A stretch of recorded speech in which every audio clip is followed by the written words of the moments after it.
എല്ലാവർക്കും നമസ്കാരം. എൻ്റർടൈൻമെൻറ്റ് കീയിലേക്ക് എല്ലാവർക്കും സ്വാഗതം. എൻ്റർടൈൻമെൻറ്റ് കീയുടെ ഇക്കിരി റിയാക്ഷനാണ്. Gautham Menon Mammootty company movie. സിനിമയുടെ ഫസ്റ്റ് ലുക്ക് ഇന്ന് 10 മണിക്ക് വരും. കട്ടക്കാത്തിരിപ്പിലാണ്. ഇന്നത്തെ ദിവസത്തിലൊരു സ്പെഷ്യാലിറ്റി ഉണ്ട്. മമ്മൂക്കയുടെ ബർത്ത്ഡേ ആണെന്ന്, 73ാമത്തെ ജന്മദിനം. ഒരുപാട് വലിയ കഥാപാത്രങ്ങളായിട്ട് ഇനിയും ഞങ്ങളെ ഞെട്ടിക്കാൻ കഴിയട്ടെ എന്ന പ്രാർത്ഥനയോടെ many happy returns of the day dear megastar Mammukka.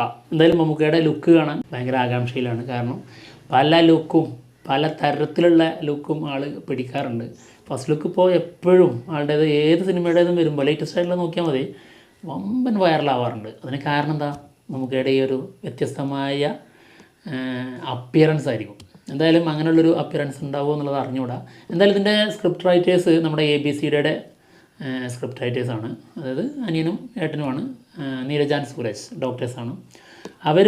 അതിലെ ഒരു റൈറ്റർ പറഞ്ഞിട്ടുണ്ടായിരുന്നു, ഇതൊരു പ്രൈവറ്റ് ഡിറ്റക്റ്റീവാണ്, പിന്നെ കുറച്ച് കോമിക് രീതിയിലുള്ള ഒരു ഫണ്ണി ആയിട്ടുള്ള ഒരു ക്യാരക്ടറായിരിക്കും എന്നുള്ളതൊക്കെ.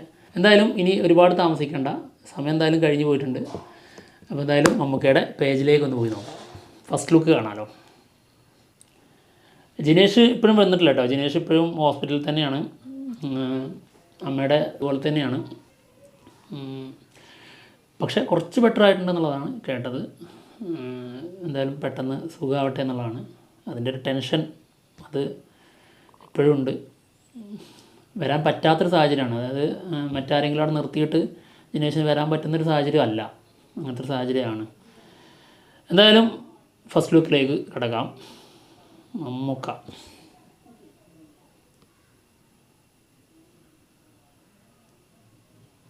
ഓ,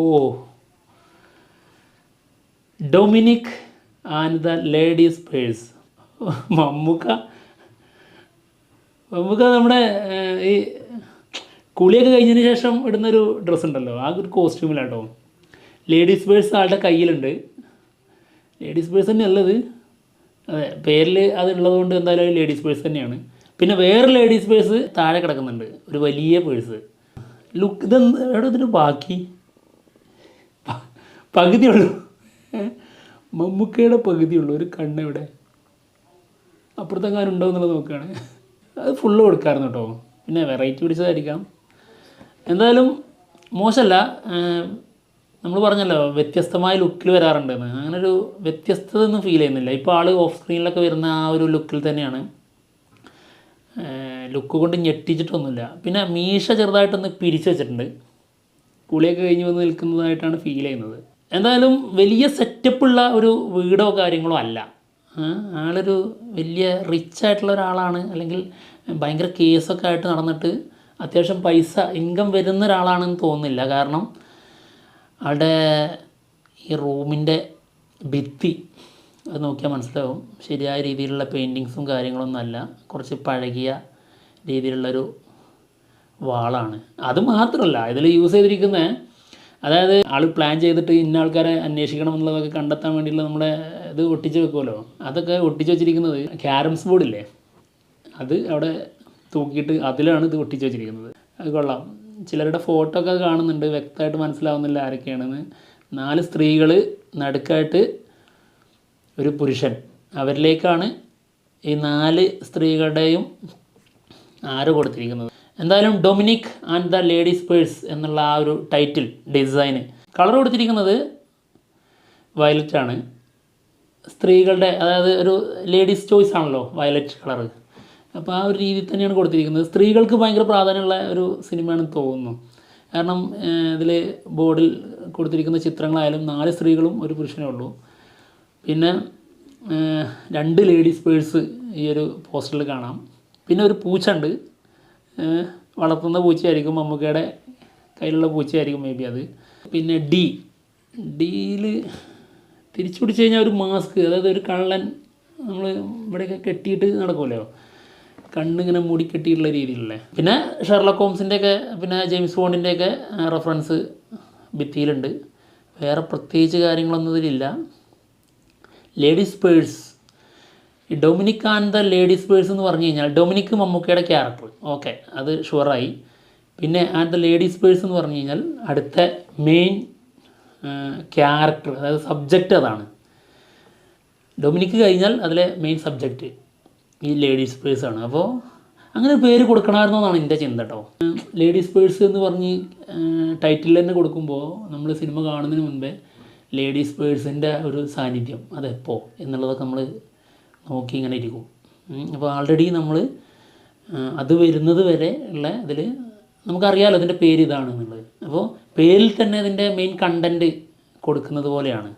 പക്ഷേ മേ ബി അതിനായിരിക്കാം, അതായത് അവർ അതിനെ തന്നെ ഫോക്കസ് ചെയ്യുന്നുണ്ടെങ്കിൽ പ്രേക്ഷകർ ലേഡീസ് പേഴ്സിന് പ്രത്യേകിച്ച് ഫോക്കസ് ചെയ്യണം എന്നുള്ള ഉദ്ദേശത്തോടെ തന്നെ ആയിരിക്കുമല്ലോ അങ്ങനെ ഇട്ടിട്ടുണ്ടാവുക.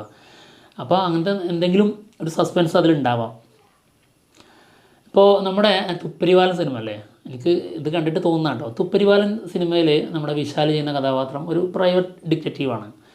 അപ്പോൾ ആൾ ഒരു വലിയ കേസിലേക്ക് എത്തിച്ചേരുന്നത് ഒരു ക്ലീശ സംഭവമാണ്. അപ്പോൾ അങ്ങനെ സാധ്യത ഉണ്ട് എന്നുള്ളത് പറയാം കേട്ടോ. അപ്പോൾ ഒരു വലിയ കേസിലേക്ക് എത്തിച്ചേരുന്നത് ഒരു പട്ടി അതിൽ വെടിയേറ്റ് ചാവും. അപ്പോൾ ആ വില്ലൻ ഒരുപാട് ജനങ്ങളെ കൊന്നിട്ടുണ്ട്, പക്ഷേ ഒരു പട്ടിയെ കൊന്നു. ആ പട്ടിയെ കൊന്നതിൻ്റെ പേരിലാണ് ഒരാൾ അന്വേഷിച്ച് വന്നതും ആളെ പിടിക്കുന്നതും ആളെ കൊല്ലുന്നതും. അപ്പോൾ ഒരു ചെറിയ, അതായത് മറ്റുള്ളതിനേക്കാൾ വലുതാണ് എന്ന് തോന്നുന്ന കാര്യങ്ങളിലല്ല, അതിൽ ചെറിയ ഒരു പ്രാധാന്യം കൊടുക്കാത്ത ചില കാര്യങ്ങളിലൂടെയാണ് നമ്മൾ പിടിക്കപ്പെടുക, അല്ലെങ്കിൽ അതിലേക്ക് അന്വേഷണം എത്തുക എന്നുള്ള രീതിയിൽ ഒരു സാധ്യത എപ്പോഴും ഉണ്ടാവാറുണ്ട്. അപ്പോൾ അങ്ങനത്തെ ഒരു ചെറിയ സംഭവമായിട്ടുള്ള ഒരു സാധനമാണ് പേഴ്സ് എന്ന് പറഞ്ഞതാണ്. അപ്പോൾ ലേഡീസ് പേഴ്സ് ഇതിൽ ഒരു പ്രധാന ഘടകമാകാനുള്ള എല്ലാ കാര്യങ്ങളും കാണുന്നുണ്ട്. ആ ലേഡീസ് പേഴ്സ് കൈ കിട്ടുന്നതും അതിനു ചുറ്റിപ്പറ്റിയുള്ള അന്വേഷണമായിരിക്കണം മേ ബി ഈ സിനിമയുടേത്. എന്തായാലും ഗൗതം മേനോനാണ് സിനിമ സംവിധാനം ചെയ്യുന്നത്. ആൾ അത്ര മോശം സംവിധായകനല്ല, അറിയാലോ, നന്നായിട്ട് പണി അറിയുന്ന. എന്നാൽ ഇപ്പോഴത്തെ ലാസ്റ്റ് കുറച്ച് സിനിമകളിൽ ശരിയായ രീതിയിൽ നല്ലൊരു വർക്ക് പുറത്തു വന്നിട്ടില്ല എന്നുള്ളതുള്ളൂ. പക്ഷേ ആൾ അറിഞ്ഞ് പണിതാൽ നല്ല പണി വരും. എന്തായാലും മമ്മൂക്ക ഗൗതം മേനോന് കൈ കൊടുത്തിട്ടുണ്ടെങ്കിൽ അതിന് അതിൻ്റേതായ കാര്യങ്ങൾ എന്തെങ്കിലും ഉണ്ടാവും. എന്തായാലും ഒരു മോശമില്ലാത്ത പോസ്റ്ററാണ്, പക്ഷേ ആളുടെ പകുതി കാണാനില്ല. അത് ഫസ്റ്റ് ലുക്കിൽ അങ്ങനെ ചെയ്യണമായിരുന്നോ എന്നുള്ളതും ഒരു ചോദ്യമാണ്. പിന്നെ ഒരു വെറൈറ്റിയാണ്. എപ്പോഴും ഫുൾ സൈസല്ലേ നിങ്ങൾക്ക് എപ്പോഴും കട്ട് ചെയ്യാതെ ഫുള്ളായിട്ടല്ലേ തരാറുള്ളത്, നിങ്ങൾക്ക് വെറൈറ്റി തന്നപ്പോൾ നിങ്ങൾക്ക് പറ്റിയില്ലേ എന്ന് ചോദിക്കും. അങ്ങനെയല്ല, ഫുള്ളായിട്ട് ഫസ്റ്റ് ലുക്കിൽ ഫുള്ളായിട്ടൊക്കെ നമുക്ക് ആളുടെ ആ ലുക്കും അത് വെച്ചിട്ട് കുറച്ച് പ്രാധാന്യം കൂടുതൽ വരുന്ന രീതിയും ഒക്കെ വേണം. അപ്പോൾ ഇതിൽ ആ കട്ടിങ്സ് വന്നതുകൊണ്ട് നമുക്കൊക്കെ ഉള്ള ആ ഒരു പ്രാധാന്യം കുറച്ച് കുറഞ്ഞു പോയോ എന്നൊരു തോന്നലുണ്ടാവുന്നുണ്ട്. ഫസ്റ്റ് ലുക്കാണല്ലോ. ടൈറ്റിൽ ലുക്കാണെങ്കിൽ ഓക്കെ, കുഴപ്പമില്ല. എന്തായാലും മോശമില്ലാത്ത ഒരു പോസ്റ്ററാണ്. നല്ല ഒരു വെറൈറ്റി പേരാണ്, കുറച്ച് നീളത്തിലുള്ള പേരാണ്. Dominic and the ladies purse. പവറുണ്ട്.